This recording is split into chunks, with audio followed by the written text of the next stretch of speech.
इस सेगमेंट में हम आपकी मुलाकात करवाने लगे हैं एक ऐसी शख्सियत से जिनसे हमने पहले भी कई मरतबा आपकी मुलाकातें करवाई हैं, क्योंकि वो ऑलरेडी इतना अच्छा काम कर रही हैं मुआशरे के लिए। एक इम्पैक्ट जो है उनका इस तरह का है जिसके ऊपर लाजमी बात होनी चाहिए, लेकिन आज उनको बुलाने का मकसद जो है ना वो कुछ और जी। उनका अवार्ड है, इसका मकसद जो उन्होंने हासिल किया है पाकिस्तान का नाम रोशन किया है। बिल्कुल 40 अंडर 40 ग्लोबल चेंज मेकर्स की फहरिस्त में अपना नाम शामिल करने में कामयाब हुई हैं। हम फिज़ा फरहान की बात करें, इससे पहले with the different CEOs you had a chance उनसे मिलने का।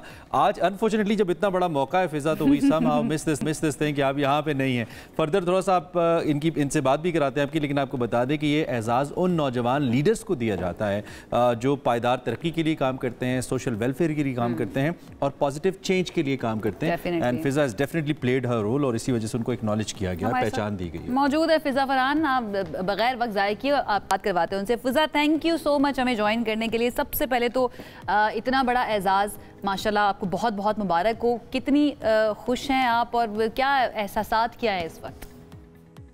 अल्हम्दुलिल्लाह यार, thank you so much, thank you. It's always a pleasure to join you guys. जैसे मैंने पहले कहा, हमेशा इन पर्सन मुलाकात होती तो ज़्यादा मज़ा आता है, but as good as it can be। अल्हम्दुलिल्लाह आई फील कि दिस अवार्ड, ये जो रिकग्निशन मिला है, ये ना सिर्फ क्योंकि I was the only Pakistani on that platform, ये मेरे लिए नहीं है, ये पाकिस्तान के लिए है। मतलब अगर मेरी वजह से वहाँ पे पाकिस्तान का झंडा लहरा रहा है, it's for Pakistan and specially for the women of Pakistan. और मुझे ऐसे लगता है जैसे पिछले 10 साल पहले जब 30 अंडर 30 की बात चल रही थी तो फोर्ब्स 30 अंडर 30 मिला था जी। तो it fuelled me with this energy कि मैं जो भी कर रही हूँ मैं अच्छा कर रही हूँ और मुझे और करना चाहिए, मुझे और बेहतर करना चाहिए। एंड आई थिंक अलामिया इज वेरी वेरी काइंड कि 10 साल बाद अब एक नए माइलस्टोन पे there is a new award that came up 40 under 40 global, जिससे आई फील कि अब it has fuelled me again with more commitment for the next 10 years कि मैं और अच्छा very well deserved award फिज़ा। लेकिन क्या आपने कभी ऐसा माइंड में था कहीं पे कि इस हद तक मेरी जो सर्विसेज हैं उनको एक्नॉलेज किया जाएगा और रिकग्नाइज किया जाएगा, that I will be awarded with this, ऐसा माइंड में था कभी या बस हो गया ये? टू बी ऑनेस्ट, माइंड में ये नहीं था। माइंड में बस ये था कि और अच्छा क्या कर सकते हैं और क्या काम कर सकते हैं। जैसे you know, I'm an opportunist. Wherever I find an opportunity, I like to make the most of it. जैसे चैंपियंस ऑफ चेंज कोलिशन जो है, जो आप लोगों को पता है, हमने बहुत बार बात की उसके साथ। एंड नाउ हमारा पाकिस्तान का group is the largest group globally. वो मुझे एक कन्वेंशन पे I met the founder and she told me about the champions of change coalition in Australia, Elizabeth Broderick, और उसी दिन मैंने फैसला कर लिया इसको पाकिस्तान लेके आना है। सो आई फील जो मुझे लगता है कि कोई बेहतरी आ सकती है, जो मुझे लगता है कि पाकिस्तान की खवातीन के लिए, इकोनॉमी के लिए, प्राइवेट सेक्टर के लिए प्रोग्रेसिव चीज आ सकती है या की जा सकती है, I just jump on it. And then I really like the way you use this term opportunities, क्योंकि हमारे यहाँ पे मोस्टली इसको नेगेटिव सेंस में यूज किया जाता है, लेकिन बड़ा पॉजिटिवली आपने इसको यूज किया and we are very proud of you for that. We are very proud of you. अच्छा, आप जब से आप काम कर रही हैं डिफरेंट सोशल इश्यूज के लिए और अपनी इस पोजीशन को इस्तेमाल कर रही हैं कि एक पॉजिटिव चेंज आ सके, व्हाट डू यू थिंक आपके माइलस्टोन्स क्या हैं जिसके ऊपर आपको फख्र है कि हाँ मैंने ये काम किया, इसके ऊपर मुझे है कि मैंने कुछ किया है, मैंने कुछ चेंज लेकर आई हूँ मैं सोसाइटी के अंदर? यार वेल, आई फील कि सबसे पहली बात तो ये कि जो प्रोजेक्ट वाइज अगर देखा जाए तो हमारे champions of change coalition has become a global milestone, like it's become a global best practice. Globally हमारे पाकिस्तान ग्रुप की बेस्ट प्रैक्टिसेस, पाकिस्तान ग्रुप के काम को देखा जा रहा है और सराहाया जा रहा है। Next year at the UN CSW commission on the status of women हम पाकिस्तान का एक सेपरेट साइड इवेंट भी करने जा रहे हैं। तो champions of change coalition I think recent time में मेरी सबसे बड़ा माइलस्टोन या झंडा है जिसके लिए I am very proud of. उसके अलावा आई फील कि thank God with the work that I do, क्योंकि I advise governments and UN agencies and private sector नई चीजें करने के लिए। जैसे अभी हमने रिसेंटली यूनिसेफ का पहला पाकिस्तान का प्राइवेट सेक्टर एडवाइजरी काउंसिल बनाया। 12 शख्सियत ऐसी जो कि एजुकेशन में बहुत मतलब अच्छा काम करी है, उनको we brought them together in UNICEF Pakistan private sector advisory council. So everything that I am doing kind of creates a new opportunity for the future. So अब वो एडवाइजरी काउंसिल बहुत अच्छा काम आगे करना शुरू हो जाएगा, बहुत इम्पैक्ट इसका आता है और ये बहुत ज़रूरी भी है। Inclusivity is quite important. 3 से 4 बड़े शोबे हैं that you are working on. Women rights हैं, क्लाइमेट चेंज है उसको लेकर, या माहौलियाती तहफ़्फ़ुज़ है, फिर शमसी तवानाई के ऊपर भी, और now we were just reading about it, ये लाइटनिंग अ मिलियन लाइव्स, ये क्या है? What is it? So Lighting a Million Lives, Suji, it was my old project when I was the CEO of Baksh Foundation. मेरी पिछली जिंदगी में मैं Baksh Foundation, Baksh Energy की CEO थी. So उस वक्त पे we, as a practitioner, I went down in the communities and we launched this project of energy access in villages जहाँ पे बिल्कुल बिजली नहीं है. और energy access का जो जरिया था वो women energy entrepreneurs थी. So ये एक natural nexus create हो गया between renewable energy and women empowerment, जो फिर which I've taken on forever now. But I feel कि जो काम मैं करती जा रही हूँ और इंशाल्लाह अल्लाह आगे भी तौफीक दे, they are creating new realities and a positive future for Pakistan, while Pakistan का एक बहुत positive चेहरा is being created or endorsed on the international stage. Of course, all these global networks that I'm a part of, I think I'm the only Pakistani. जैसे अभी हमने recently launched किया Women Faith and Climate Change Network.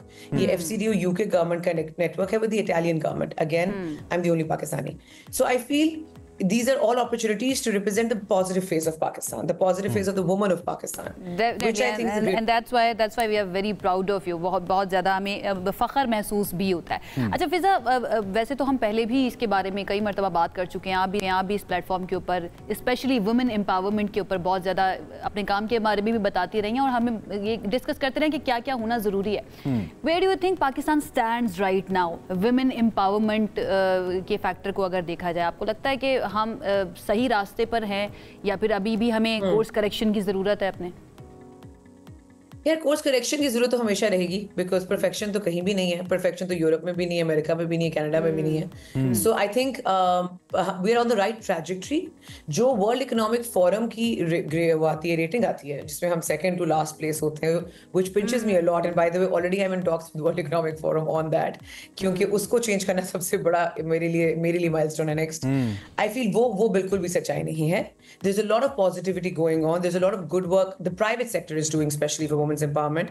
जो ये मेरे champions of change coalition के members हैं, वो इतना अच्छा काम कर रहे हैं कि उनकी इनिशिएटिव्स, उनकी policies have become global best practices. So बहुत अच्छा काम हो रहा है. पैरामीटर्स को भी तो देखना पड़ेगा ना. हमारे यहाँ पे कल्चरल, अगर हम अपनी तहजीब की बात करें, सकाफत की बात करें, it is very different then them. तो मेरे ख्याल से इन सब चीज़ों के ऊपर भी बात होनी ज़रूरी है. एब्सोल्युटली. देखो जैसे जैसे इंस्पिरेशन बढ़ती जा रही है, जैसे जैसे रोल मॉडल्स बढ़ते जा रहे हैं, वैसे वैसे ग्लास सीलिंग्स ब्रेक हो रही हैं. It's a slow process. We are in the right direction, moving very slowly. I wish I could मैं पहियों को जरा तेल लगा के तेज कर दूं किसी तरह, but we moving in the right direction. बस यहाँ पे फाइल्स को पहिए लगते हैं, पहियों को तेल नहीं लगता है प्रोसेस के तेज होने के लिए. फिजा क्विकली, बहुत सारी आपकी ऐसी एज फेलोज हैं जो लाइफ में आपका एक बड़ी अच्छी मुझे टर्म लगी मेरी पिछली जिंदगी में. यार एक लाइफ के अंदर आप कई लाइफ जी सकते हैं, ट्रस्ट मी. और ये बड़ी अच्छी आपकी एग्जांपल है. मैं तो इसको फॉलो करने जा रहा हूँ. इंस्पायर कर दिया फौरन से आपने. लेकिन मैं उन खवातीन, खास तौर पे आपकी एज फेलोज, जो कि जिंदगी में कुछ लोग कामयाब भी होंगे, कुछ थोड़ा नहीं भी होंगे, लेकिन इसको चेंज करना, फिर अपनी डायरेक्शन को चेंज करना, पर्पसफुल बनाना लाइफ के लिए, आपने माशाल्लाह ये अचीव किया. And you still on a way. कोई सजेशन उनके लिए, कोई टिप्स? डेफिनेटली. तो मैं चाहता हूँ कि आप जरा उनको कोई मशवरा दें, उनको गाइड करें कि वो कैसे उस एक सर्टेन टैबू से निकलें, उस सर्कल से निकलें और अपने आप को मनवाएं दुनिया के सामने. प्लीज. Absolutely. I think, ये बहुत ज़रूरी है. And I do this on a daily basis, formally, informally, consciously, unconsciously. Wherever I go, I start talking to young women and inspiring them, because उनको अपना पोटेंशियल याद कराना बहुत ज़रूरी है. औरतें खुद भूल जाती हैं कि उनमें पोटेंशियल क्या है. औरतें खुद भूल जाती हैं उनका पर्पस क्या है. और जब तक वो खुद इस बात को नहीं मानेंगे कि उनके अंदर पोटेंशियल है, पर्पस है जिंदगी को बेहतर से बेहतर बनाने का, कुछ करके दिखाने का. मैं ये नहीं कहती कि सिर्फ इकोनॉमिक रीजंस की वजह से काम करो. अगर आपको नहीं भी जरूरत, एक पर्पस के लिए काम करो. फिजा फरहान का मकसद क्या है? XYZ का मकसद जिंदगी का क्या है? And then once you decide that you will achieve the life of your potential, हर कोई आपके फेवर में आ जाएगा. लोग कहते हैं गवर्नमेंट नहीं करी, प्राइवेट सेक्टर नहीं करा, माँ बाप ने इजाजत नहीं दी, एक्सक्यूजेस बहुत होते हैं. लेकिन जब आप खुद निकल जाओ ना, डेफिनेटली बेमकसद जिंदगी मत गुजारिए. कांग्रेचुलेशंस फिजा, वंस अगेन. हमें बहुत बहुत खुशी है. एंड आई होप जब भी आप अवेलेबल हों तो हमारे पास स्टूडियो में आए, ताकि हम दोबारा इसके बारे में करें. इंशाल्लाह. Thank you so much. Fiza Farhan हमारे साथ मौजूद थी. इंस्पिरेशन है और 40 ग्लोबल चेंज मेकर का टाइटल जो है वो इन्होंने अपने नाम किया है। अब हमें आगे बढ़ना, आपसे मुलाकात हमने करवाई, आई होप आपको पसंद। भाई मुझे यकीन है आपको बड़ी पॉजिटिव एनर्जी फिजा से मिली होगी, मुझे डेफिनेटली मिली है, और बहुत अच्छा इम्पैक्ट ऐसी शख्सियात का इसलिए आता है बिकॉज जहाँ पे इतनी सारी बुरी, अजीबो गरीब, डार्क किस्म की खबरें हैं, वहाँ पे एक ऐसी इंस्पिरेशनल स्टोरी सामने आती है जो आपको बताती है कि there is a ray of hope, you know, आप अगर करना चाहें तो आप कर सकते हैं, इस सोसाइटी में रह के भी कर सकते हैं।